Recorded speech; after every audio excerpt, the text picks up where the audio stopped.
Welcome to Winnie Luna Nahial Edo channel on mathematics and other related topics. The topic of this publication is about one-way ANOVA analysis of variance. Suppose you have the data of the test scores of 3 mathematics classes of same grade level in your school.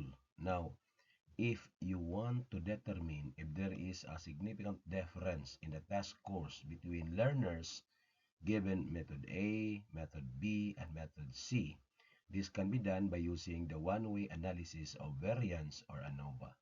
However, before using ANOVA, we should know what it requires from the data set. What is one-way ANOVA? A one-way analysis of variance, ANOVA, is a statistical test used to determine whether or not there is a significant difference between the means of 3 or more independent groups. Now, there are assumptions in using ANOVA. First, we have normality. It is assumed that each sample must be drawn from a normally distributed population. Second, it's about equal variances. The variances of the populations that the samples come from are equal. And the third, it's about independence. The observations in each group are independent of each other, and the observations within groups were obtained by a random sample. How to check assumption of normality? ANOVA assumes that each sample was drawn from a normally distributed population. To check this assumption, use the approaches. Check the assumption visually using histogram or QQ plots. Check the assumption using formal statistical tests like Shapiro-Wilk, Kolmogorov-Smirnov, Jarky-Barry, or the Agostino-Person.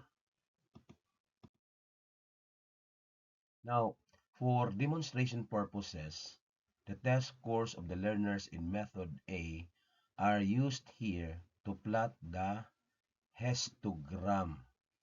The distribution doesn't look very normally distributed. The bell shape is not so clear. For this reason, let us also use the QQ plot. Using the same data, let us look at the distribution. In QQ plot, if the data points fall along a straight diagonal line, it implies that the data set likely follows a normal distribution. In this case, we can see that most of the points are close to the line, which may indicate that the data is normally distributed.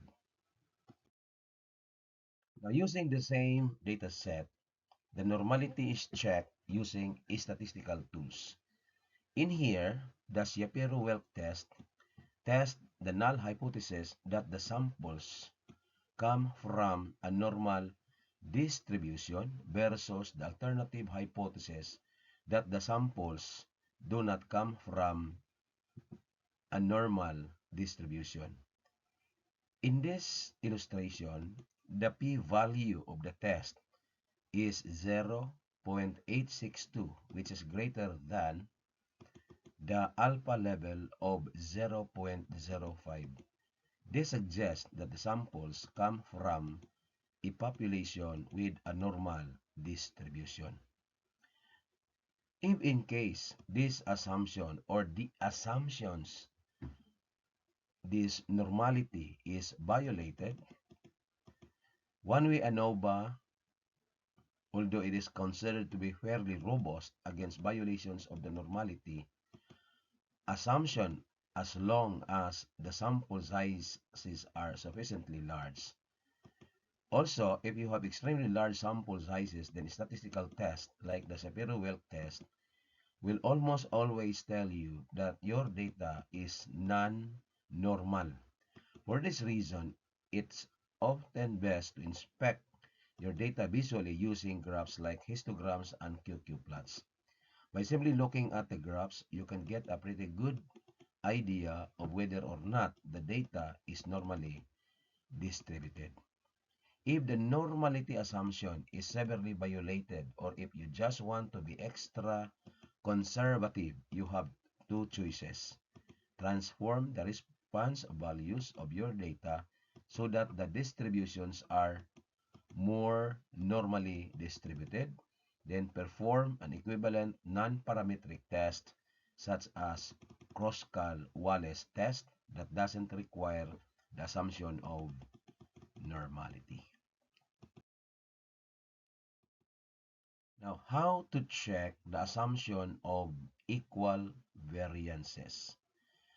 ANOVA assumes that the variances of the populations that the samples come from are equal. Use the following approaches. First, check the assumption visually using box plots. Then check the assumption using a formal statistical test like Bartlett's test. Now, the variance of the test scores can be seen by the length of the box plot. The longer the box, the higher the variance.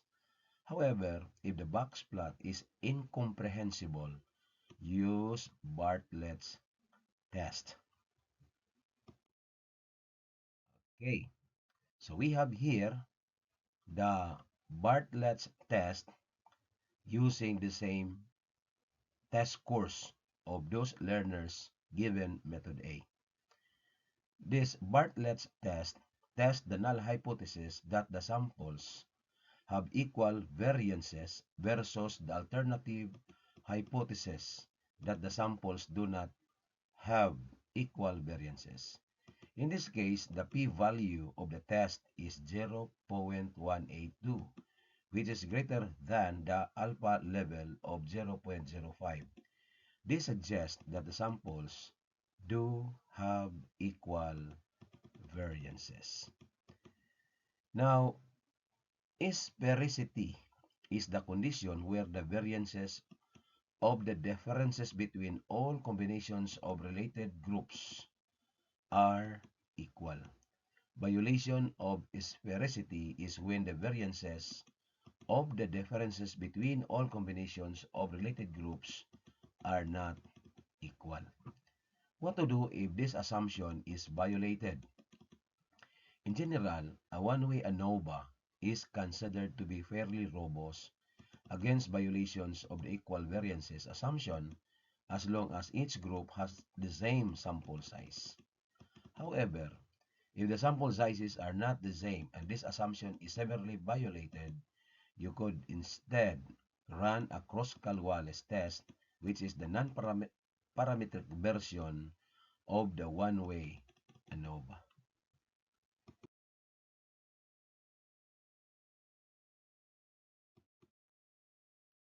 Now, how to check the assumption of independence?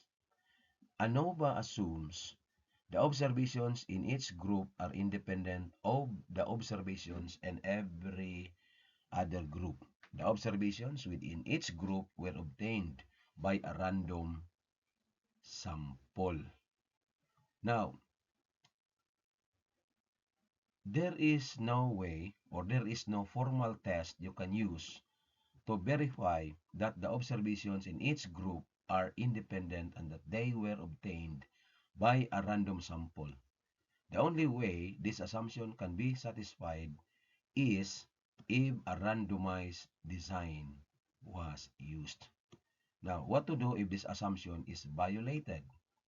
Unfortunately, there is a very little you can do if this assumption is violated.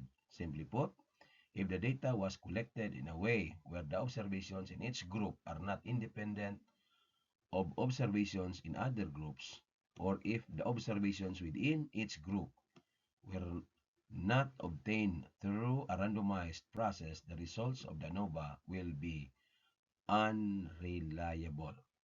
So again, if that is the case, that one of the assumptions is violated, we have to resort using the non-parametric test. And in the case of one-way ANOVA, we have to use the counterpart or the version of ANOVA in non-parametric test, which is the Kroskal-Wallis test.